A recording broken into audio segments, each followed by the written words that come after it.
afternoon, everyone. I know it's a bit difficult. We are already running late by 20 minutes. And it's quite difficult to stand in between the audience and a delicious lunch. So please bear with us for some time. I believe I have a great glamour on the dais.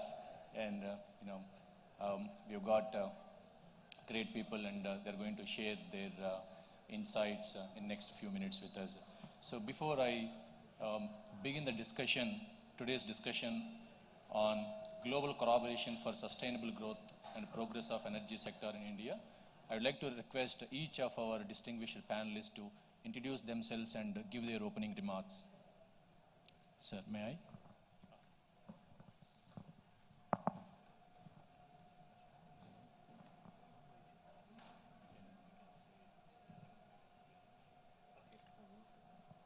Thank you very much. My name is William Hopkins, and I'm normally based in Mumbai, but I'm currently covering as the Deputy High Commissioner here in Hyderabad.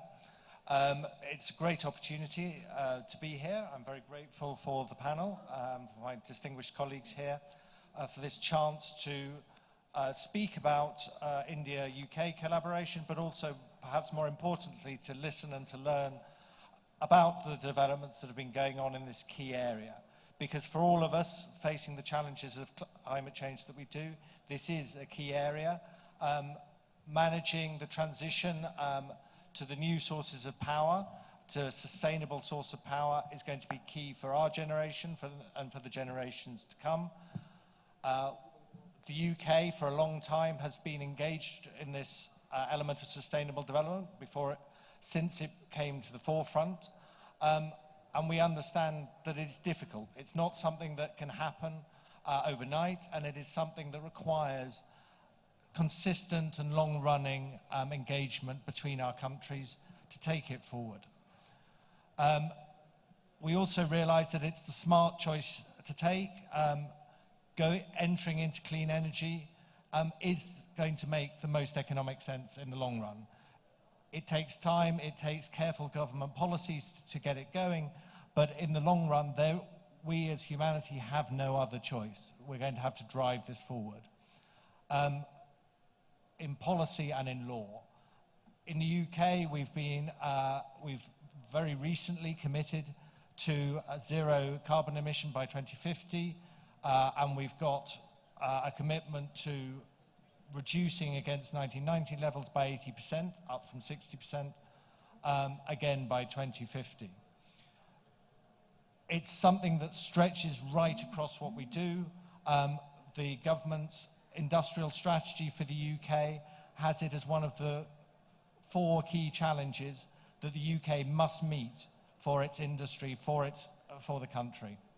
And we're aware that, and we work closely with our Indian counterparts on this, the tech partnership that was signed by our 2 prime ministers last year has it as a key element.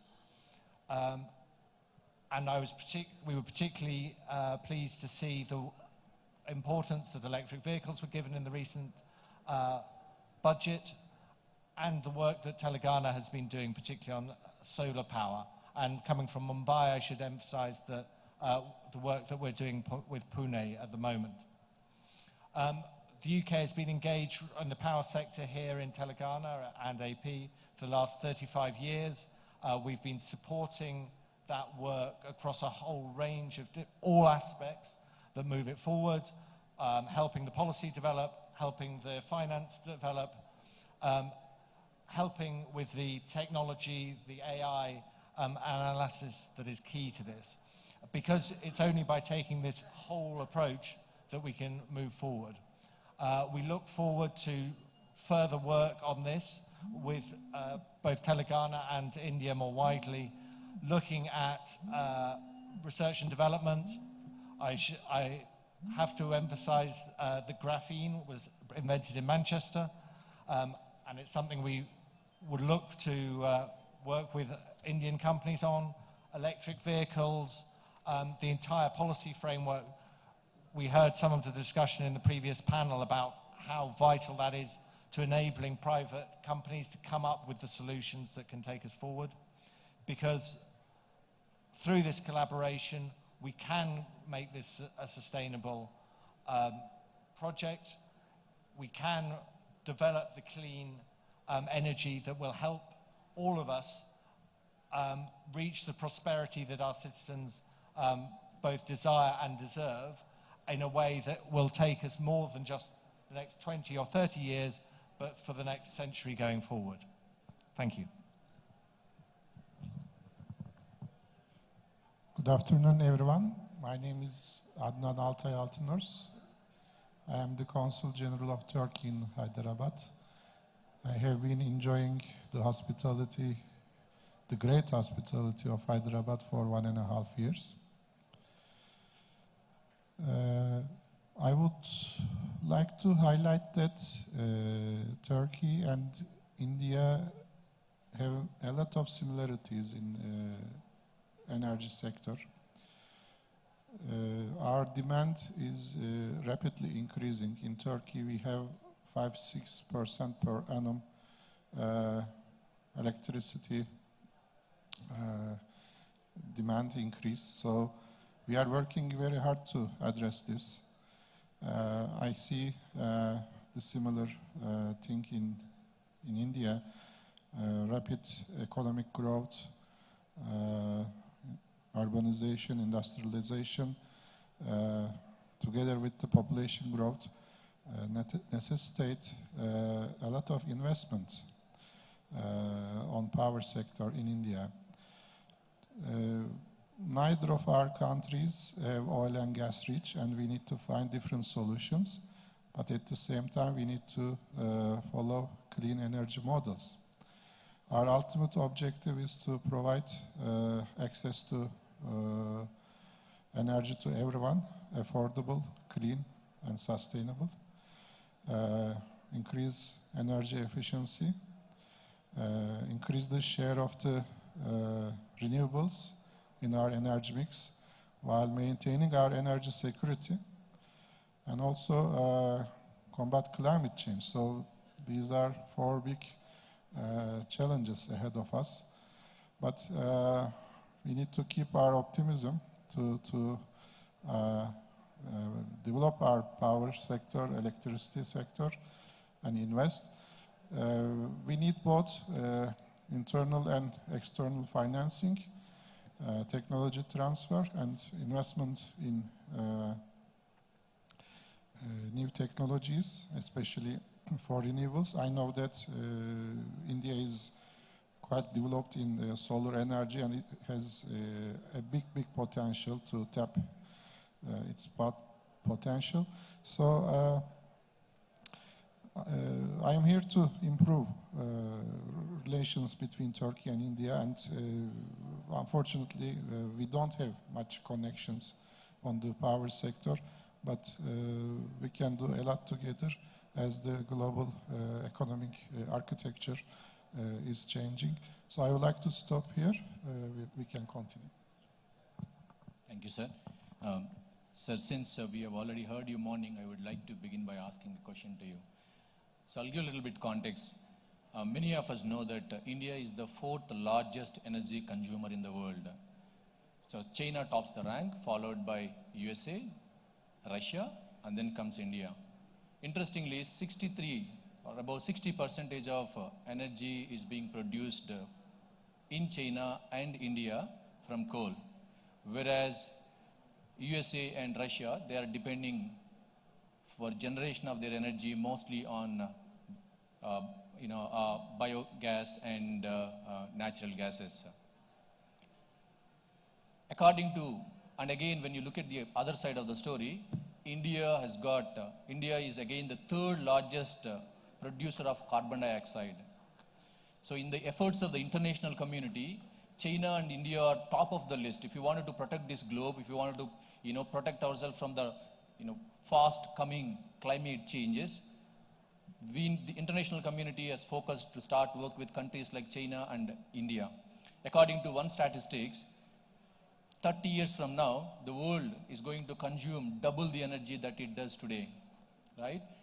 And therefore, since the climate changes are coming very fast, we need to work on producing clean energy, as Mr. Williamson has pointed out, that's the only way to make this humanity survive in the long run.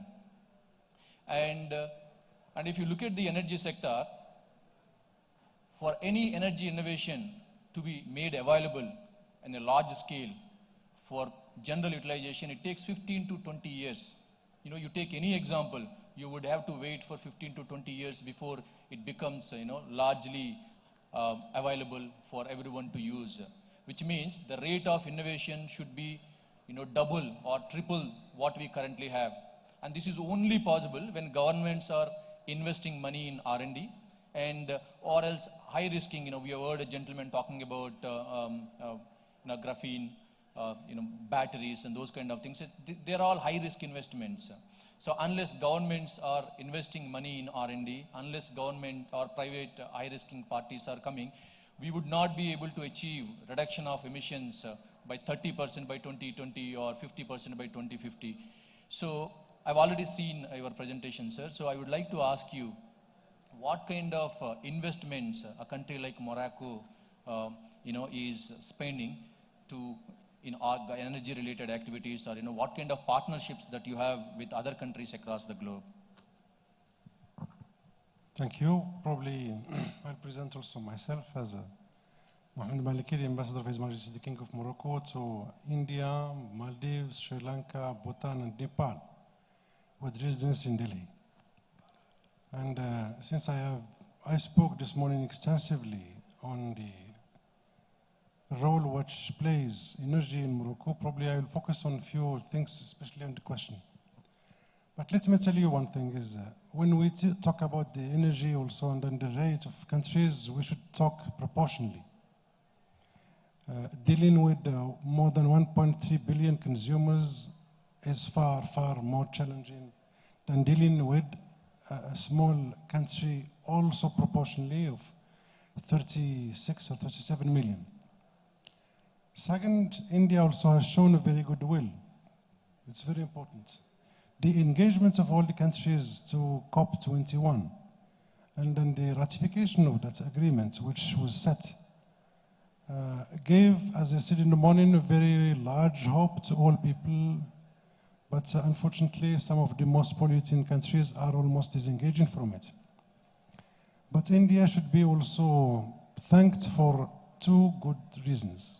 The first one, all states put energy development, especially the renewables, into the heart of their strategies. So it's not something which is coming from the central government. Maybe the central government set up the lines, set up the deadlines, set up also the objectives, but most of the states, if not all, are engaged in this track. And then Telangana is definitely the most successful example to set. When it comes to energy in Morocco, we are one of the rarest countries in the Arab world which don't have oil. That was a driving force initially to diversify the sources of energy. But in fact, we went into hydro since early 60s. Then late 90s and then also early 2000s, we decided to go as a kind of responsibility towards the humanity and towards also the people in the government, and set up a whole strategy and then public policy, and to go into the renewables. At the time, many countries and many of our partners thought that we were going quite excessively into spending useless money, because it was almost 2.5 costs more when it comes to conventional. But then that's the vision people could have. That's also the awareness people could have a little bit earlier. That's why we are ranked now as the second country worldwide for having reached the national strategy in terms of renewables. It consists of a large variety of panoplies of investments, moving from wind into solar, but solar is where we are champion, and then I think we have been climate champions many times. The current scheme, which is a PPP partnership, is launched or was launched like 4 years ago, 5 years ago. And then it has gone so far into almost 60 to 70% of implementation. Currently, the Warzats in the south of Morocco solar plant is the largest so far in the world in terms of different technologies used, but also in shape. The objective was to reach the energy mix of 42% by 2020, but I think we're already there. And then the new objective is 52% by 2030, which is huge in terms of investment, but also in terms of policy, but in terms of making people learn how to use it.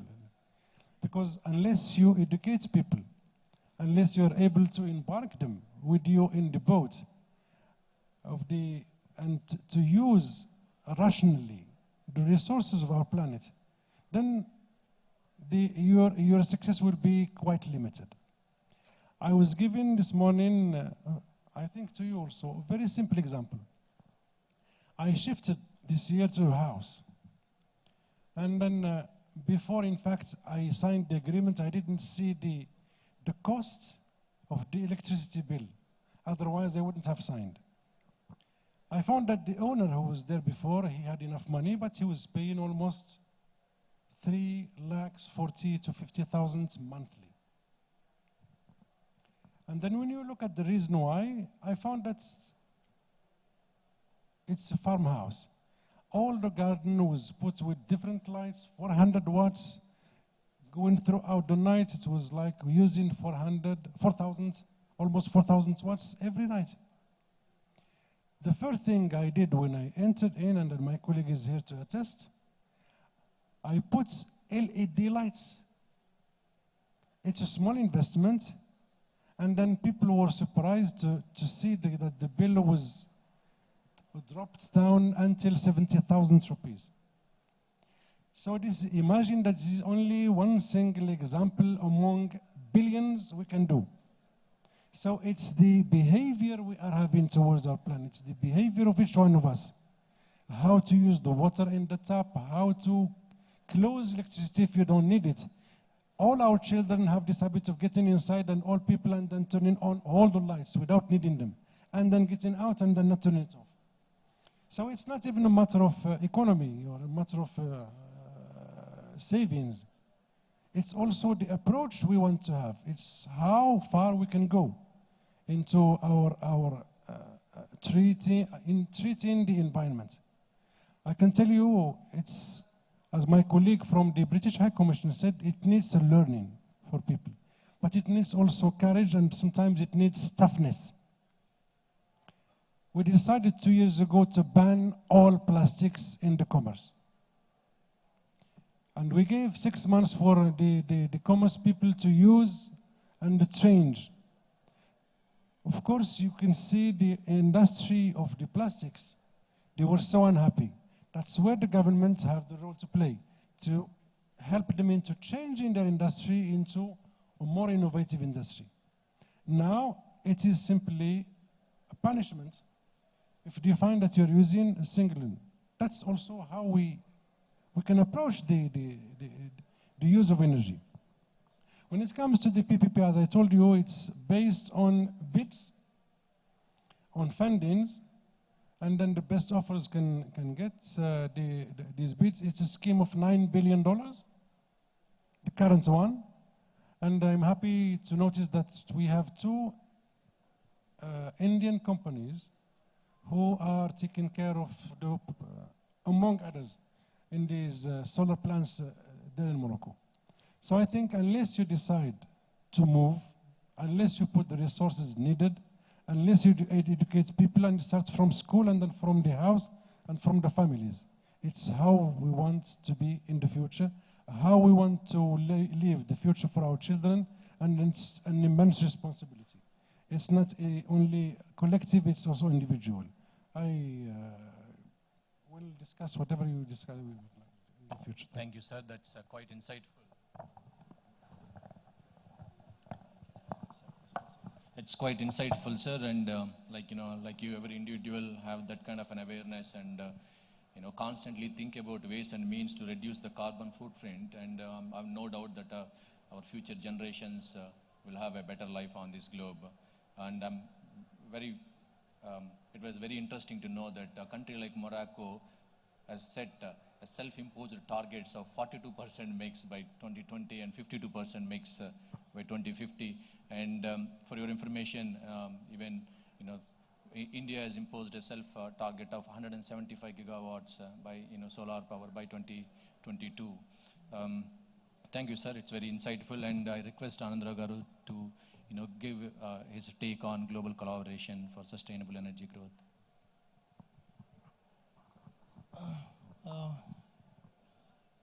Would you like to have a small presentation? I have a few brief presentations so that it can take all the points that we have. Sure. So I'll just briefly explain what is the International Solar Alliance. It's a non-intergovernmental body, which is a UN body having a seat in India. We have 121 members for countries which are lying between the tropics, the Tropic of Cancer and the Tropic of Capricorn. So we had initially 121 members, and our target was to bring in investment in renewable energy to the extent of $1 trillion by 2030. So this was the massive scale of deployment of solar that was our agenda. And we had briefly defined several programs, country-wise, population-wise, how to bring in this investment. And we have defined that and allocated to the countries. But however, very recently in the last year, we had an assembly where the host country, India, proposed that we should open up to all the UN countries beyond the tropics. So now we have opened our membership to all the countries beyond the tropics, and we will have all the UN member countries of 194 countries, which are UN member countries. And we'll have more participation, and we'll have more of solar deployment beyond $1 trillion of investment in these countries. As Morocco, His Excellency the Ambassador of Morocco has explained, there are countries which are very positive. In fact, countries like Australia, Japan, Germany, and France is also a strong partner of ISA, have been really supportive in really deployment of large-scale projects of solar in our member countries. So we have already drawn up programs. We have initially got 5 programs. One is the scaling of solar for agriculture use, where we have pumps, agricultural pumps. The second one is the solar rooftops. The third one is the solar mini-grids. And the fourth was what was discussed in the previous session on electric e-mobility and storage. And last but not the least is on affordable finance at scale. We have all members, we identify projects, we aggregate projects, and we facilitate funding for implementation of these projects. Thank you, sir. Thank you very much. So my next question is about deregulation of, am I audible? My next question is about deregulation of power market. I'll give you a little bit context again here. If you look at, we all have got mobile phones. If you don't like your operator, you can simply send an SMS with your 10-digit code to 1900. You get a unique porting code, and you can go to any other mobile network provider website, and you can immediately change from one provider to another provider. As a consumer, my point is you got a lot of power to be able to choose your mobile network provider.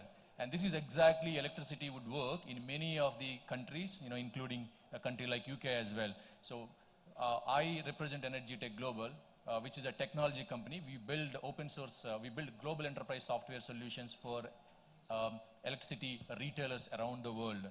So using the software that we have built, people in New Zealand, retailers in New Zealand, retailers in Australia, currently we are doing a pilot in UK, a pilot in Singapore.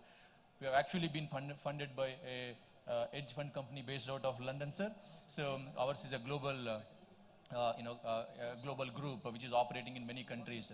So what I'm trying to say is, as a consumer, you would be able to choose your electricity provider. But here, there is no distinction between your distribution company and the retailer. we haven't even heard the word electricity retailer. We always think about the distribution company, which is Telangana State Southern Power Distribution Company or Northern Power Distribution Company. The way it works in all other foreign countries, many of the Commonwealth countries, countries like US, Canada, and all these, the government would maintain the high voltage transmission lines. Government has divided the entire country into different distribution regions, and as you mentioned, it could be a private-public partnership. It could be owned by the local, district or county, or it could be completely owned by a private party as well. Someone sitting in Hong Kong might be owning the distribution network of, say, Melbourne City. So that is how things would be, but there will be a stringent regulatory bodies. So government owns the high voltage transmission lines, private parties or PPP model or someone would own the distribution network. There will be a couple of smart metering companies which would be providing the meters around the world. And now what we can do is, anyone can enter it be a retailer and they would be using the same infrastructure and they would be competing for the same customer.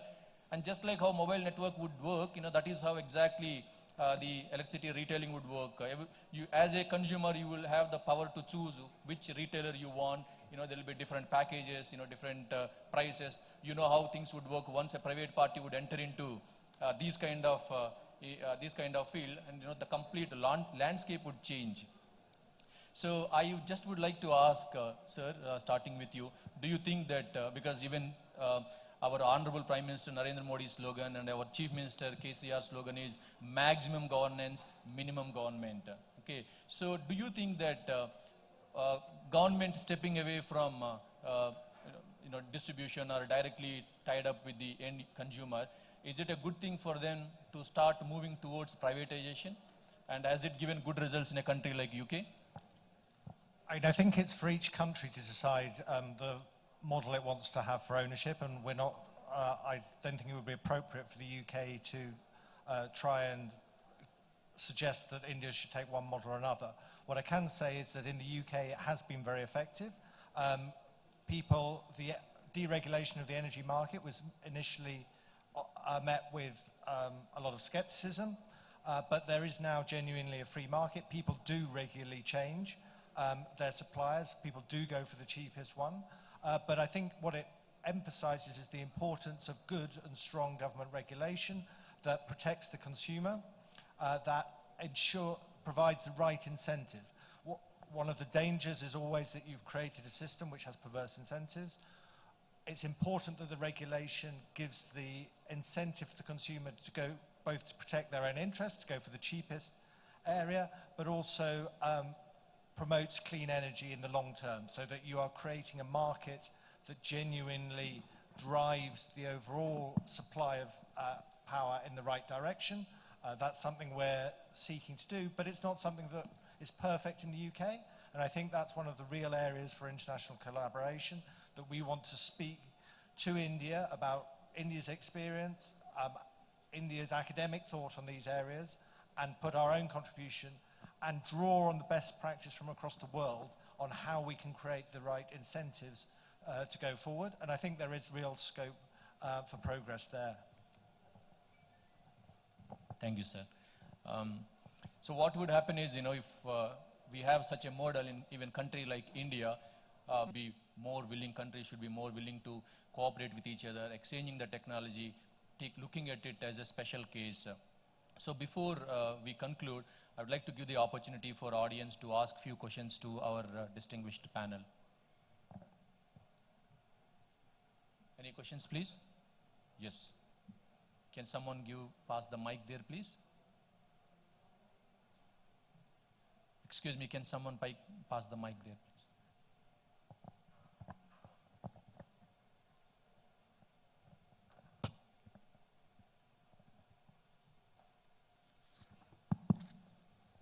My question is to Anandarao Garu.